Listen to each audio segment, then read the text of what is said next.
Vijayasai Reddy auditor. ఎలాంటి లెక్కలు ఎలా వేస్తే తనకు కావలసిన సమాధానం వస్తుందో ఆయనకు తెలుసు. రాజకీయాల్లో ఆ ఆడిటర్ తెలివితేటలు చూపిస్తున్నారు. రాజకీయంగా దెబ్బతిన్నారో తిన్నట్లుగా నటిస్తున్నారో కానీ ఆయన ఇప్పుడు పవన్ కళ్యాణ్కు దగ్గరయ్యేందుకు ఆయన భావజాలాన్ని అందుకుంటున్నారు. పనిలో పనిగా బీజేపీది కూడా అదే కాబట్టి ఆయన ఒక్క దెబ్బకు రెండు పిట్టలు కొట్టి తన పాత పాపాలన్నీ వెంటాడకుండా జాగ్రత్త పడుతున్నారు. ఆలయాల నిర్వహణకు సనాతన ధర్మ బోర్డు ఉండాలన్నది పవన్ డిమాండ్. ఇప్పుడు అదే డిమాండ్ను విజయసాయి వినిపిస్తున్నారు.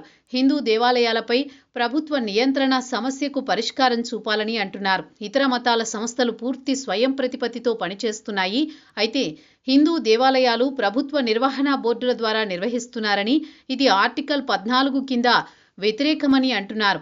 అందుకే ప్రభుత్వ నియంత్రణ నుంచి తప్పించాలని అంటున్నారు. ఇటీవల కాలంలో పవన్ కళ్యాణ్ తాను అభిమానిని అన్నట్లుగా ఆయన మాట్లాడుతున్నారు. తనకు చాలా మిత్రుడని, గతంలో ఆయనను తానెప్పుడూ విమర్శించలేదని, ఇక ముందు కూడా విమర్శించనని అంటున్నారు. కానీ ఆయన గతం చాలా మురికిగా ఉంటుంది.